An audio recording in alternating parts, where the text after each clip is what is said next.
Welcome to Warblog. Today I'm going to look at this one, the road to Misurata. Obviously it's quite interesting, it's sort of ongoing. At the moment, I think they've got up to about there. I can't say they've got there, but maybe there's some location here or here. I think it's there. So they've actually made some progress. This is actually ongoing at the moment. I don't intend to do a lot on this, just want to sort of put a video up really. But also to sort of cover, just to touch on the fact that I did this with a timeline sort of yesterday. I sort of thought, oh, I'll do a timeline on this, see how it works. I'll just run it quickly. I'm not going to go through it all, but whilst it's doing that, so you can see it's sort of moving about. The problem with the timeline is it's pretty boring to do. I have to just basically just sit there moving all these counters. And I think the thing that becomes most apparent is that, you know, there's no real sort of feeling for the forces being applied and to why things were happening. You get no sense of artillery being used. You can't do things like move the engineers into place. You know, I even forgot about moving this because what you can't see is some of these counters sort of get transparent. It's not an ideal system. It's actually pretty good, but there's a few things that need ironing out. For example, ordinarily when you move units, they go sort of like basically an alpha colour. They get changed in their colour appearance, and most of these units get changed. It's hard to figure out which one's which. I'll have to stop that. I actually forgot him, and after I watched it, I thought, well, maybe he's defending. You know, maybe he's sort of, you know, as a stoic defence. But that sort of argument sort of falls out in a little bit, although then it sort of slots back into place. But you can sort of see, you know, these mechanised units, you know, potentially making a retreat back to here, not wanting to lose their important units. You know, and then you sort of think, well, how would you make your defensive line? You know, there's no sort of emphasis on the fact that these units are moving according to their movement rates. So that's, again, it's all sort of relative. So it's a different animal really, and I'm not particularly happy with it. So you can see that he's sort of got left behind. But you know, you could sort of say, well, this is the mess of the front line, and then a little earlier on I suddenly start to think, well, hang on, surely some units might be starting to be eliminated. So we can sort of see things happening, and there he is, sort of running away.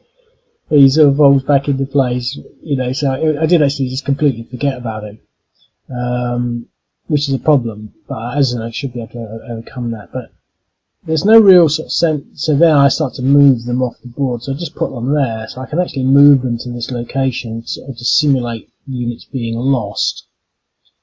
I'm not going to go through the whole thing because it takes too long, so I have already sped it up, but I might speed it up some more. Because the thing is, I just think it's quite boring, and I don't think there's any satisfaction in just watching this. And that's why I'm doing this video and doing it in relation to this timeline, because the difference between this timeline is to think, oh, okay, well, that's just as therapeutic as watching something else. And maybe, you know, someone who doesn't really know what's happening might find it quite interesting and might, with the suspension of disbelief, interplace their own reasons for what's happening. You know, sort of, you know, it might be a convincing animation as to sort of, you know, maybe a realistic offensive.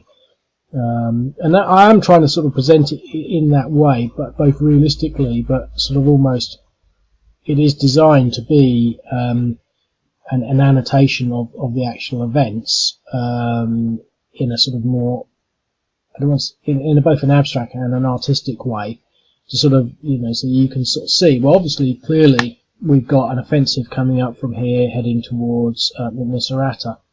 So, and the other thing was, I didn't really, you know, because there's no imperative on either side, it's quite difficult to sort of think of, well, what's going to happen. mean, maybe it's a bit of a learning experience for me. I'll have to sort of sit there and think, well, maybe I should sort of pause, because I don't. There's no reason why I shouldn't pause. It's not as though if I wait half an hour and have a think about things, that it's going to affect this timeline, because it's just the next move is when I make the next move. With the physical counter. But for example, maybe I could sort of thought, well, because if I was playing this as a real game, I might be more aware and create a sort of front line here, and then start moving these defensive forces along here. So I've got, and so I can really protect this road. And I sort of don't do that. I'm just sort of really just sitting there, just sort of trying to move counters. And there's a real lack of imperative in the creation of this this timeline. To some extent, it might almost be a better thing to do to actually create a dynamic timeline based on the actual movements. And to be quite honest, that's just what I thought about there, and that is actually a good idea. But the thing is that I still have to play the game fully through. And to be quite honest, that's actually a good idea. That's actually given me an idea just thinking about that. But anyway, so you get this sort of timeline, and I think it's actually quite interesting in some extent, but at the same time limited. So I did a counter-attack there, and another one there. We then pushed through and built up. And the only reason I did that counter-attack was I realised I hadn't done any losses on this side. And so there's no real sense of the balance of power. And when we play this game now, what we're actually doing, we're actually playing a very different animal. We're playing essentially that balance of power, and that's what makes this game interesting. That, as far as I'm concerned, that sort of animation, and is actually a bit disappointing, because to realise the animations are pretty crap from my immediate point of view. But to realise the animation has no sort of, but basically what I'm saying is that they don't have any sort of literal sense. But here, when I'm sort of looking at this, I can sort of say, okay, well, here's our front line. I can start to look at the balance of power in the actual, the placement and organisation of the units, and it actually becomes a lot more. This is what makes the game a game. That timeline was empty, and this is going to be rich and full of substance. And I think there's a classic difference between the two concepts. The timeline, I literally felt, to some extent, upon reflection, I think, that I was more playing a clickfest sort of game. There's lots of them you see them on the internet videos of these people playing some of these modern games. That there's quite a lot of units involved, and I think the term clickfest comes to mind. They're just moving units around willy-nilly without much sort of sense of what they're doing, and I think that's what I was doing there. And it makes you realise, well, I might only get through one turn here, but it's full of so much more substance as you sort of try to sort of determine what's going to happen. Now the thing is, obviously we've got to get along this road up to there, and the thing is to make a breakthrough. And I don't know really how I'm going to do that, but obviously we've got this hex here, which is a freebie.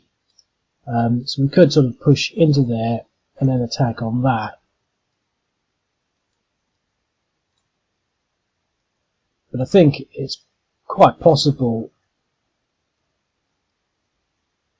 that breaking through here, we could either push this way or this way.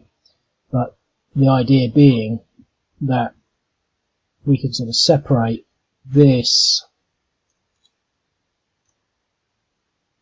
as a clump of troops, and these as a clump of troops, and possibly these. So we can sort of force these into three separate groups, which will then slightly be a little more isolated from one another. But we've also got this artillery to bear in mind. We've also got engineers in this game. I've added engineers both on both sides, so they can start to sort of do things like putting things on this road. Now I haven't thought anything through on this, so I think you need to really have a little more of a think than I'm even going to admit that I'm going to prepare to give it at this moment. But, you know, the use of the engineers would sort of possibly be central to the retreating strategy, and we're assuming that they're retreating. But, you know, let's just sort of look at what we can do. So we've got, obviously, this is a consistent line of mechanised and motorised. We've got 3 artillery here, and they've got artillery there. Now, I think it might be worth or important to get rid of their artillery first, because once we can get rid of that, we can actually stop them from really powering down on any of these units, because they can just sit there, especially when it comes down to the armour. I think that's the thing about... I think I actually might put in a rule or something to make armour, you know, to make artillery against armour fairly useless, because it does tend to sort of target... You can use it to target armour, and I think that, you know, these tanks, if anything, they're actually fairly immune to regular artillery, you know, high explosives. You know, it's going to affect other things, reducing buildings to some extent. You know, obviously against infantry, motorised units it would be fairly effective against. But I think when it comes down to armour, firstly, the one thing with, say, an infantry unit, we don't have any here, but this is an infantry unit. There's going to be about 200 men fairly dispersed over, say, a given space, which means the density of objects within that space is going to be quite high. I always think of a company as being about 200 men, although, to be quite honest, it's a very liberal application in this game. You know, sometimes I've got a company in, and I'm fairly sure there's not more than 10 or 15 people, you know, which is a squad. But, you know, they're all really sort of just descriptive items, and I'm quite happy to sort of play it like that, just because it makes things simple. No one really cares or knows. But the thing is, when you get the same company of tanks, there could only be maybe 10 tanks. Now, a company would probably have maybe 30, 40 tanks. To be quite honest, I'm guessing. But maybe if I look that up, you know, a company of tanks is slightly different. It might have the same sort of personnel, but the thing is, you're less likely to hit one of these. So if there were 200 people spread over an area and you're doing HE artillery, you're quite likely to hit something, and when you do hit it, to kill it. Here, in the same space, you've got 10 times fewer items, and when you do, even if you were to hit near it, it would probably have no effect against armour. I mean, you know, you'd probably have to get a direct hit to actually even upset the armour, and even then it probably have no effect. It'd probably just, you know, destroy the headlights. And I always find it interesting to see, you know, tanks with headlights and indicators. I'm making indicators up, but I'm pretty sure they do. But they have, you know, external antennas and optics, and these sorts of things would probably be damaged. Sensors, but the headlights, you know, they might be damaged. But the thing is, you're not going to take it out its core functionality. You know, I mean, regarding the issue of headlights on armoured fighting vehicles and tanks, it's always quite interesting when you see these Syrian tanks to realise how beat up they are compared to sort of, you know, the sort of tanks that Western powers would use on exercises. But anyway, that's all fairly irrelevant. What I'm saying is that I might reduce the ability of artillery to affect armour. It's difficult though, you see, because I've got to set rules, and I think the rule to set would be if the attacker is artillery only, and the damage is being applied to armour, then it's 10% of the value. So that you really can't start pounding the armour away, because I think armour should be played as sort of, oh, here's some tanks, this is my prime fighting asset on the field, you know, and there's 2 tanks down here. This is sort of what I'm getting to, really. There's just these 2 armoured companies, and the thing is, there's a lot of scope about, you know, tanks, and they have no longer got a place on the battlefield and all of that. Well, there's a lot of arguments about that, but you know, and there's a lot of validity about that, but it makes a lot of assumptions that you've got an effective defensive force, you know, effective defensive force with suitable equipment, you know, with essentially anti-tank weapons. The thing is, once you actually lose those anti-tank weapons, armoured fighting vehicles are basically invulnerable, you know, invincible. And I say this because when I arrived at that sort of conclusion, I was looking at I think it was some footage of something like Sarajevo or the Czechoslovakia or whatever situation. And there was just a tank sat there sort of, in a fairly major built up city on a corner. And it looked as though, it's sort of like a street corner that you might pass, on your way to the shops. And it was just this huge clump of iron. And there's just absolutely no way that you could actually even conceive of defeating it. It was just this huge piece of steel. You could kick it. What you could do, pick up a bin and throw it at it. There'd be nothing you could do to defeat that as a normal human being. And to even contemplate the functionality required to actually destroy that tank is inconceivable. There would be nothing you could do. You could throw petrol bombs at it. It wouldn't affect it. It's just, so they are fearsome items. And the only reason they sort of reduce their functionality is you've got massive amounts of firepower being applied on both sides. But once you lose your anti-tank, and there's no anti-tank here, it's a different situation. And so the artillery is actually at the moment very powerful against armour. And, I think that I'm going to do something about that, but I'm going to do it anytime soon. I say that because I don't want to. I've spent too much time the last couple of days fiddling with this game. But basically, I will at some point try to do that. I've been trying to make artillery less and less effective because it's just too powerful to some extent. I'm often trying to think of the balance of things. For example, one of the other things that I've tried to do with artillery and I haven't got around to doing yet is you can't move and fire with artillery. So as soon as if you've moved, you can't fire. This would mean you've got to be stationary, to actually fire. And then if you fire, you actually turn over, so you can't fire on more than one target if you're artillery. And this would sort of mean you've got to be more strategic about placement of artillery. So you can sort of, I'm going to be here for the next 3 turns. So you can't sort of just go along this road, 1, 2, from there, 1, 2, and then fire, 1, 2, and then fire. You'd have to go 1, 2, 3 and hope that you can survive for another turn. Next turn, fire, and then the turn after that, move. That's it. Turn after that, fire. So so essentially, artillery is not very good in a falling defence.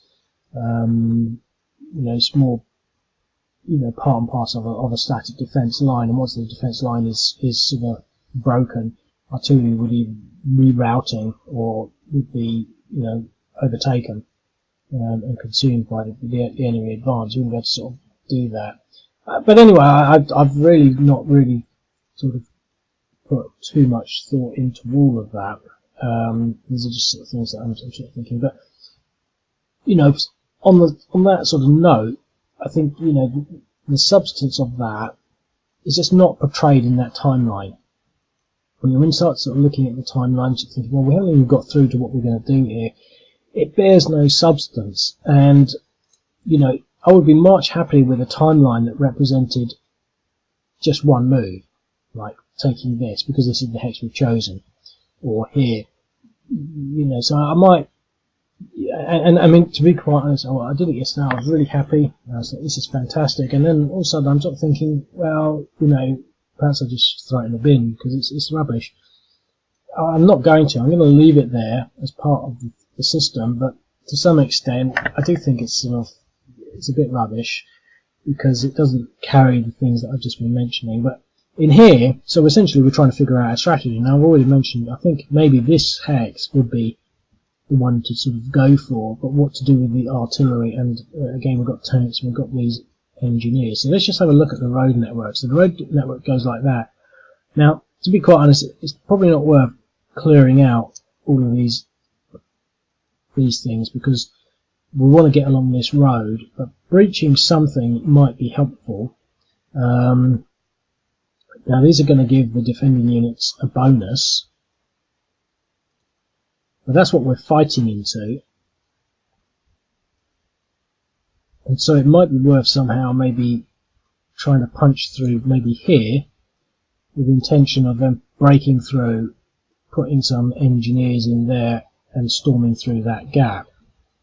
I think the thing to do would be to break these two hexes here, if we could, because we can, and then basically, if you look at the map,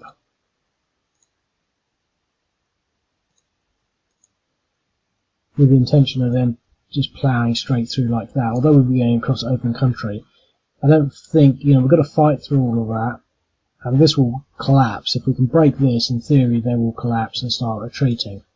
The thing to bear in mind here is this is actually a live event, in the sense that this conflict, this action, this advance from Sirte into Misurata is actually ongoing. And I've not really looked at it in the past few days. It all takes time. But so I don't know how they're doing it or what they're doing it. And what I imagine is there's a lot less defence. I always start off just putting a few things in, but I think there's probably too much here. You've probably got about a quarter of what they've got here actually in play, and their defensive fault is probably more, a fairly passive defence. They're just sort of, as soon as they get into any sort of serious threat of engagement, they're probably falling back, and they're probably, in the understanding of that, playing a similar game, that not pressing their advantage too much, that they know that, they have to press it far enough for them to sort of actually start retreating, but there's no massive engagement. I don't know, I'm just guessing. We know already that the brigade from Sirte, retreated voluntarily, and that sort of things. I don't know, I guess it's not too uncommon, but I still don't know what I'm going to do. Because I'm doing a video, I'm trying to sort of do the video and think of strategy, but I think, one thing that I do a lot of in my thinking is thinking, well, I really want to take out this artillery, and ever since I sort of played that Yom Kippur War scenario, I've often sort of thought, well, I want to do this counter battery fire first, 1, 2, 3, 4, and I can do it. So I'm going to start off with this.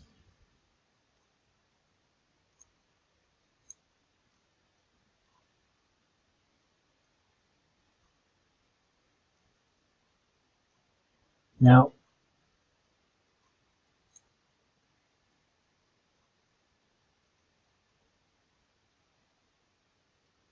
it's not doing anything. I'm just going to do this. I think I know why. Basically because I had to take out the functionality for this conflict. Let me just see whether things are moving. No, it's just, I'm in play mode because I changed the okay, let me just pause and fiddle with the code. Yes, so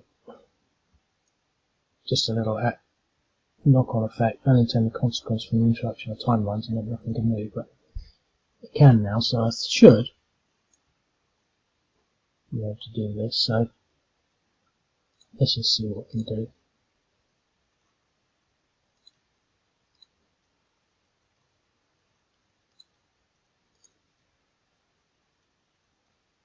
So we've got an 8% chance of a rout on that. So keeping the pressure up against this artillery, I think, is key.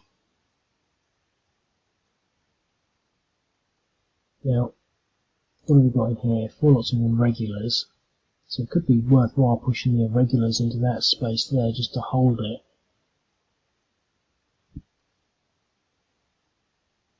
But what I'd like to do is break through one of these gaps.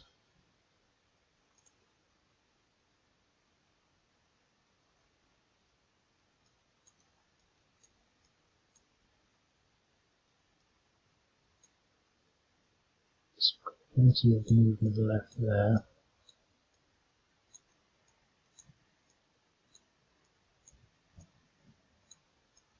That's about as much as we can get against this, so let's see what we can do. I'm not really thinking of the maths, I'm just hoping that this will, it looks as if we've got armour, mechanised, motorised, insurgents, everything going against this. And look at that. We eliminated 2 units. with this a 4 to 1 and a 1. You see, that's something that the actual timeline can't.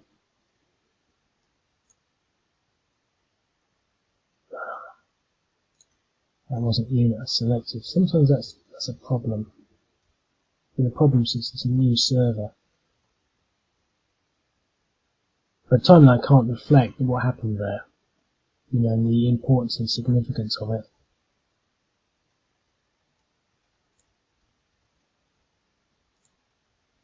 Neither of the armoured units can move, but that's fine because it leaves them protected. We've got this breakthrough. Don't think we've got enough to push against that, although it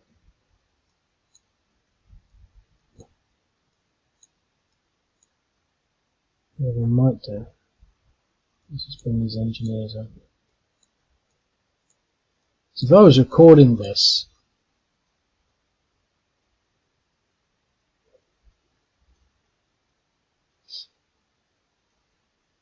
you know, I might start recording these things so that we can actually record it, you know, something, because that might be better than the timeline that I have.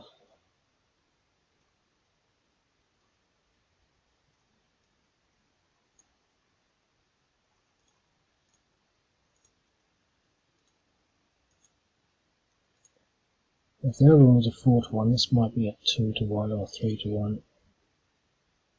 Yeah, pushing my luck, but that wasn't terrible odds. And at least this infantry unit is slightly depressed. So that leaves us sort of fairly well defended there, but there's not much more we can do. I don't want to start pushing my luck against this with just these small stacks. We'll end that turn. There's no air power. So we're on the Government National Accord turn, so obviously they've got some artillery, but they're probably going to lose it fairly soon. So this is the counter battery argument. What do they want to do? Now we can go for their armour, as ever. We can start to fall back. So if we fall back 1, 2, 3, 4, they won't be able to. They'll be out of artillery range. They'll be able to recover 2, so he'll be down to 2.6, and he'll be able to get down to 3.8, which is not brilliant, but I think it's better than losing the artillery. But that's not very good, is it? Well, at least we can still fire. So we can still fire against the armour as well. But we might want to fire against this stack here.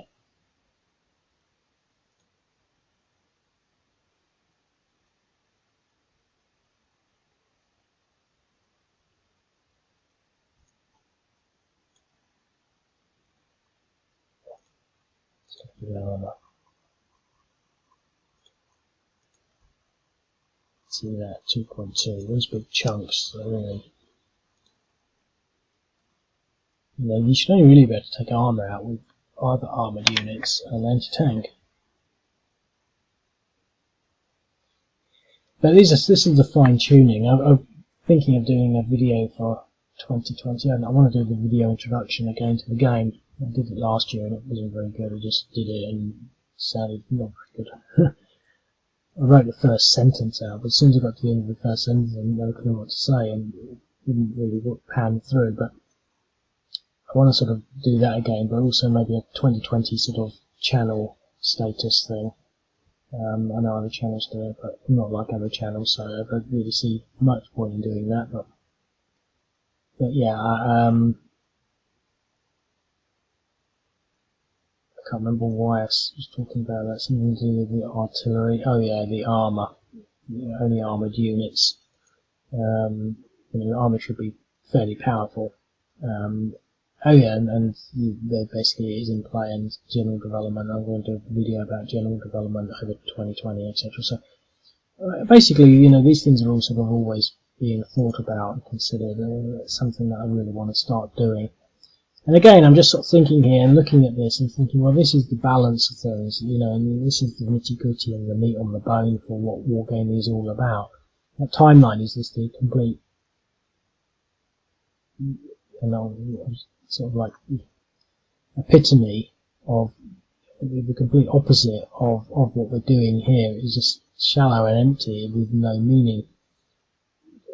and then it's just conclusion that came to us since this morning after looking at the timeline and playing it through and wondering what the hell was going on. But I think so obviously we've done some damage against the armour, which is nice, but we've also got to consider our defensive line. Now, I think what we're going to do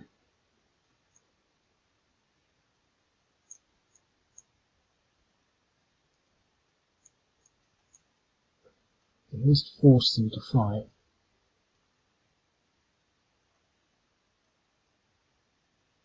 I was going to say we'd come down here and attack that, but obviously we've got to go through these, I don't know what I call them now,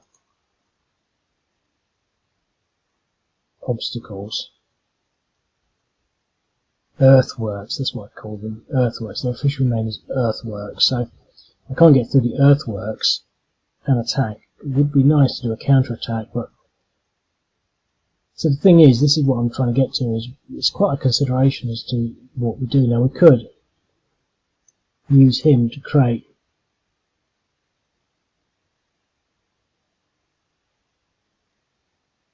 a more significant earthwork here or something. So we could just build earthworks there, we could build them there.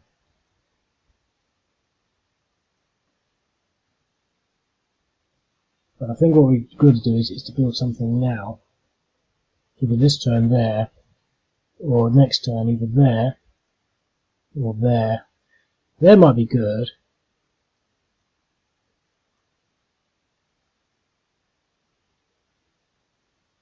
So what I'm going to do, see, I don't want to fall too far back against my artillery. We've got a problem over here. Well, we've got this artillery, which is a pain.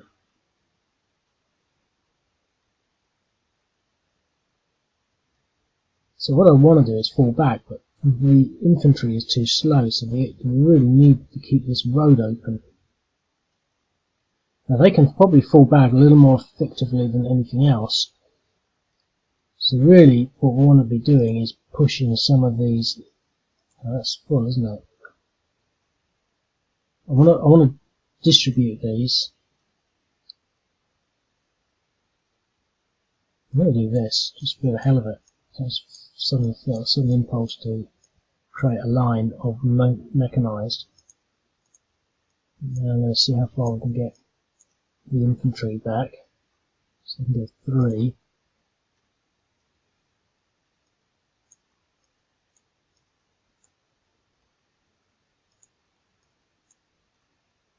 And get stuck there, didn't we? So if I pull back out of these entrenchments, it's quite vulnerable. They're probably going to push through there. But they will lose their turn, so they'll only get one attack, so we can probably get another turn here.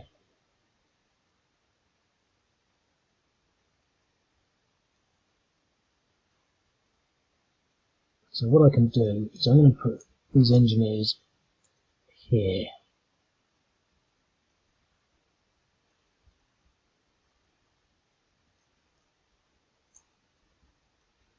And we build earthworks this turn.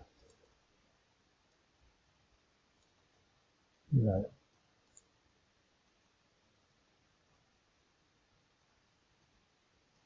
I'm not going to bother with any attacks because there's nothing that's going to be of any use. So, I'm probably not going to play much beyond this turn. The artillery is going to be really powerful. And again, it's another reason for limiting it. I keep thinking like, I need some sort of ammo, but the thing is, there's no way of knowing. These are not dynamic counters. It's not as though I can have an ammo sort of I can't edit these counters in play. They're not digitally created, so I can't sort of say have something in there that shows that they're out of ammo. And the other thing I sort of thought about was having, when they go out of ammo, how to reflect that. they're basically removing them from the board, but that sort of doesn't make a lot of sense really, because you sort of think of things like, colour density of items, and then suddenly you just lose it, you fire, and all of a sudden it's gone. You think, hang on, why did you go? You just fired. People wouldn't know intuitively that they're out of ammo, and quite often I think that what happens is, unless the counter can actually physically change, people, unless they're loaded up a counterpart for everything, and I don't really want to do that. It just wouldn't work, I don't think. I can't see a realistic way of doing it out of ammo, because I don't like that sort of clicking and looking at all the information. It's just so much hassle. You've got to keep clicking, looking, bearing in mind everything that's relevant should be on these counters. That's the way I see it. And so that's the way artillery is. But we've got to think of something. Now, what I didn't really consider was the fact that maybe it wouldn't be a lot of movement left, but we've got to get these engineers into there, and ideally into there. I'm going to put one into there and one into there. That's my objective. So we're going to clear this hex. Now this shouldn't be a problem. But pushing out of here could be useful. I'm not going to use my artillery yet. But what I'm going to do is I'm going to clear these two hexes with this, push my armour into here and maybe exploit to take these two hexes, push my engineers into there, use these units to push this unit out, push my engineers into there, and then faff everything else around, in the sense that I'm just going to sort of see how that works, see how that pans out. So the first thing to do is to attack something here. Now, I could possibly do 2 attacks, and that would put them both down to 2 movements. I could do 2 attacks and move.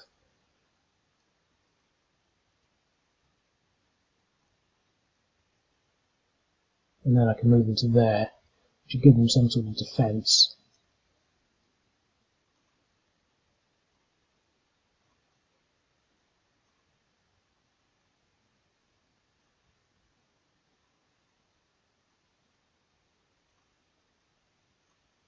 So I might use my artillery on that just to soften it up. Although I think we should be able to walk through, I don't want to make any mistakes.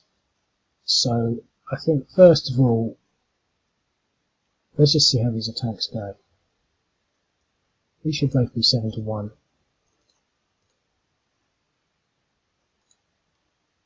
Yep, and they eliminated them, which is nice.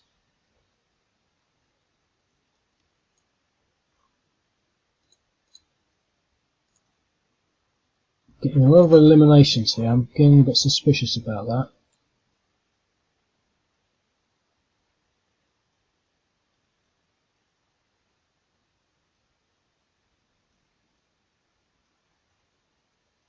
Because the DE shouldn't always be doing that. I think I've got an idea. Have a look.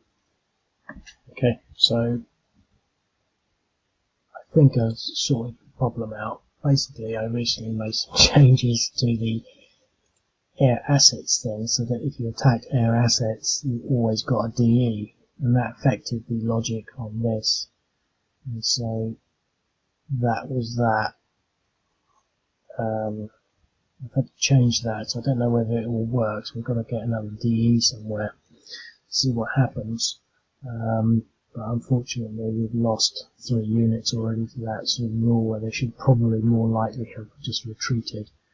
But now we're going to move. Now I can either move them both to there, or 1 each. I'm going to move 1 each.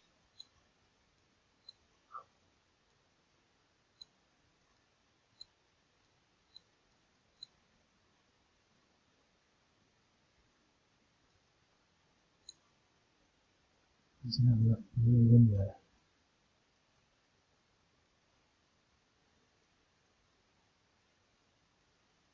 Oh, I know why. This is crazy. Stacking limits in these hexes is now stacking limits is now 2. If you recall the other video, I can't remember half of these things, but can only stack 2, so that was a mistake.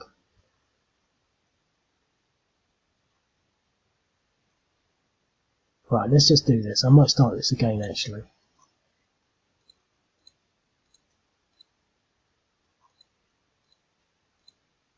And let's just throw this one in for the hell of it. Okay, so we've got a DE on that, and in this instance it retreated to there. So they're not getting eliminated straight off, which is good. At least that's fixed.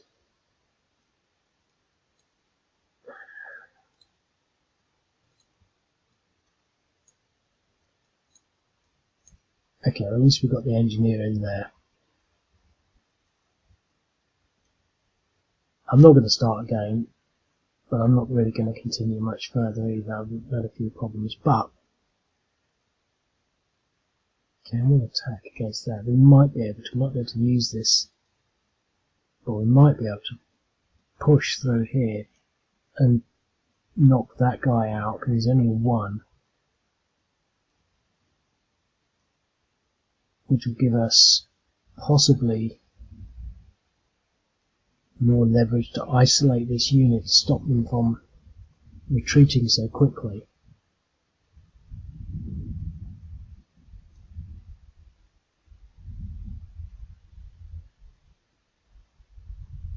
It will also block the direct route for these guys, so I'm going to do that. Feeling a bit impetuous, really. And I'm not even going to use artillery support on this. Yeah. That was... Okay, well, I'm going to use my artillery on this. Use it or lose it, as they say. That would have been nice to get that advanced hex. And let's just push in with what we've got.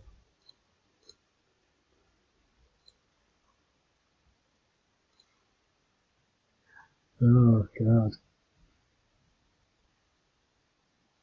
Right, so all's not well.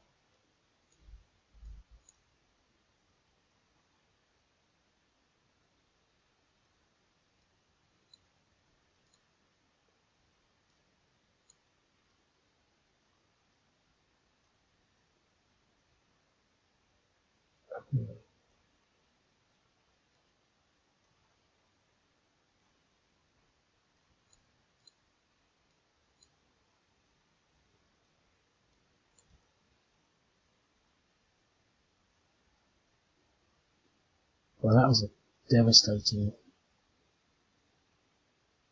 turn. So we started to push, but at what cost? You know, we didn't take that. That would have been nice, but that still blocks, you know, that retreat option there. He's really going to have to start pushing back now. But we've got the option here. 1, 2, 3. We can still move there. We're probably better off moving there. Just trying to get towards this road.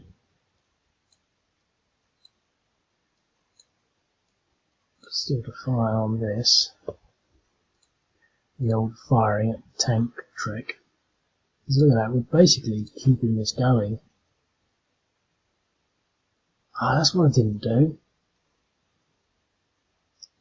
So I just completely forgot to do the counter battery fire. That's what you get when you stop thinking properly.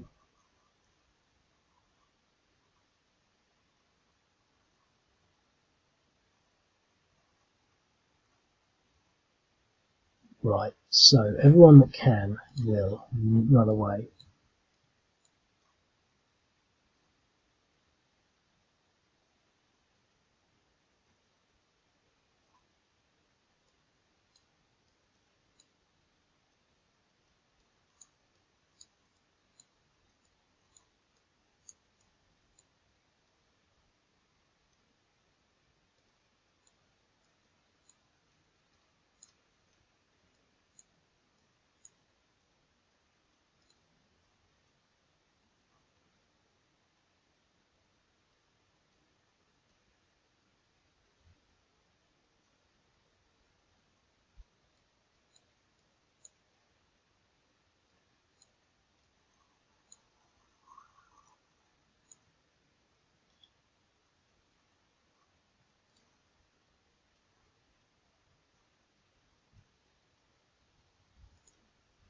Okay.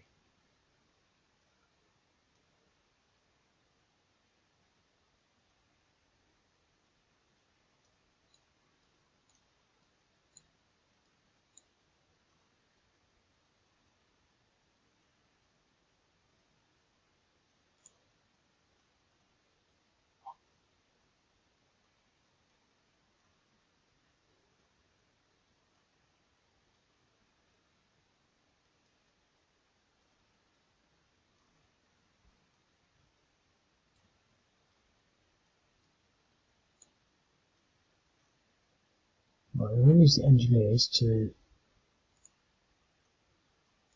build some earthworks. Hopefully this will work.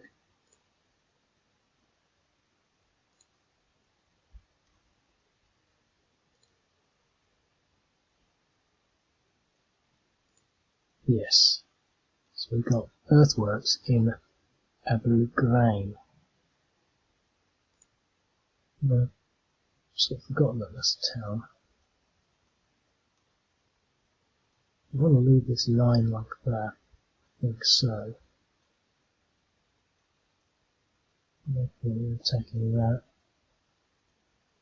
So even though they got that colossal failure there, it hasn't really hindered their chances. It's not as though they're counter-attacking. Still running away. Which makes you think really, we could start possibly counter-attacking, but I'm going to do another turn just because it went so crazy. 1, 2, 3, 4. So you're out of range. But the first thing I'm going to do is with this engineering unit is to clear these earthworks, remove this ditch. I'll have to change that to earthworks. And so that's now clear.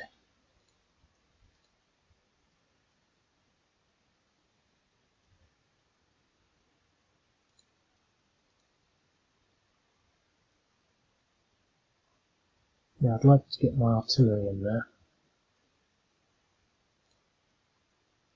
I'm just going to push him forward.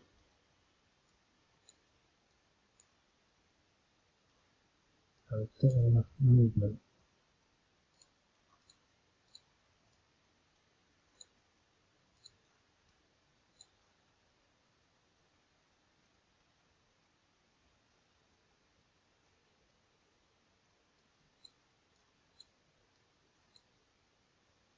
You can clear that earthworks, but it's probably not a lot of point now.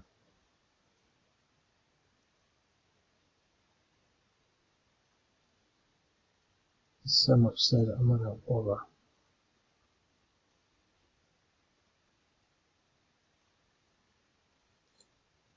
And regulars.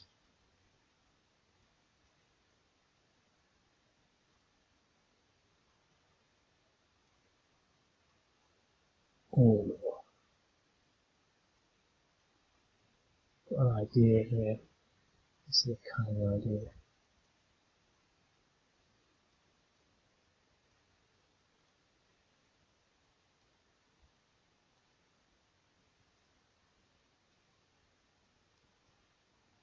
I'm just going to do it.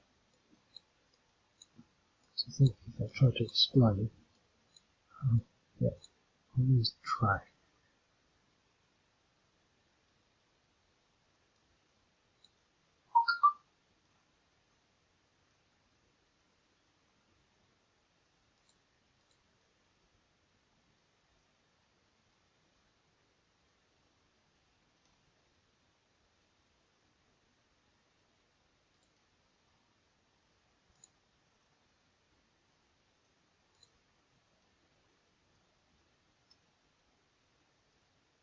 That's not what I wanted.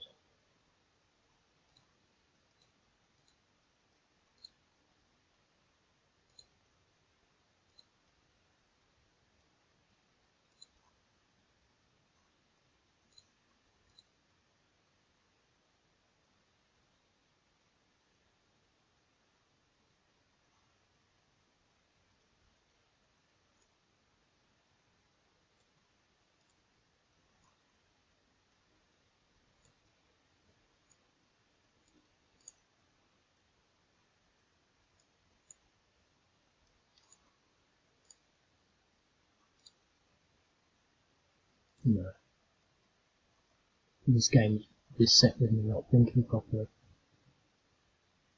I wanted to plough through my armour to get that artillery, but there's no way I can do that now. The best I could do is to move both of them into there and make this attack here.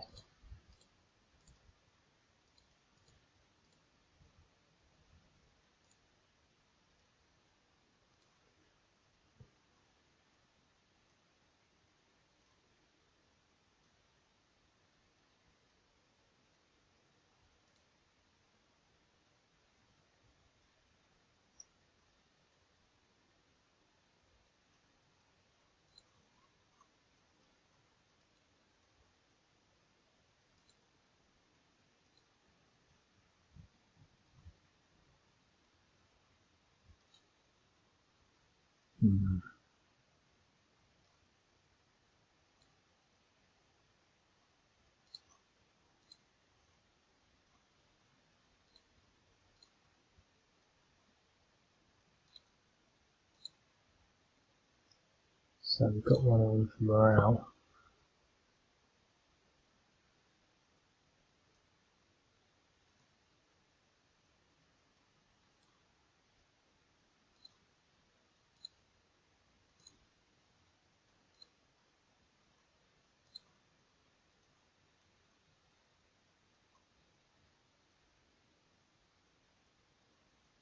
I want to push him out as well.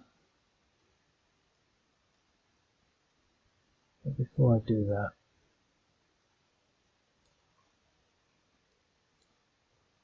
block that zone of control.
That's that.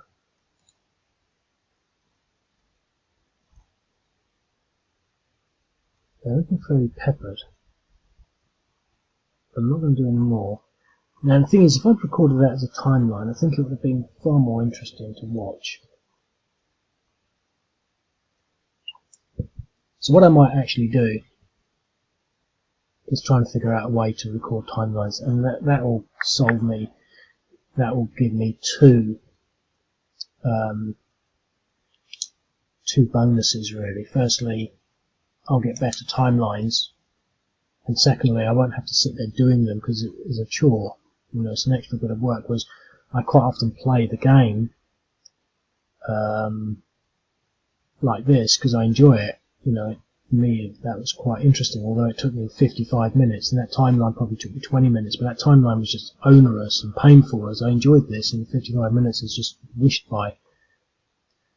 You know, so but the thing is, this would sort of make a more substantial timeline to look at. It might not know it or think about it, be aware of it so much, because it won't sort of necessarily reflect, it won't be able to record the changes in these. It's certainly not at that level, so I won't be able to sort of remove that item, the earthworks.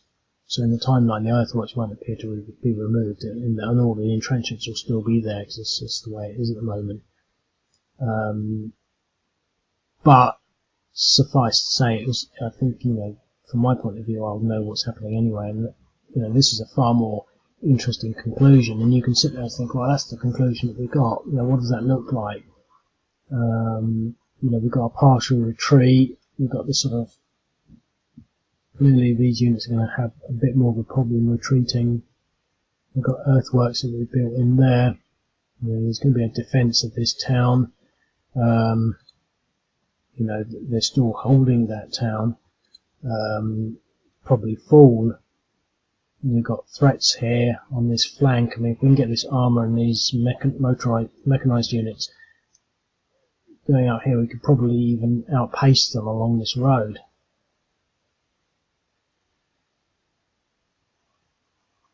At least force the retreat at a rapid rate.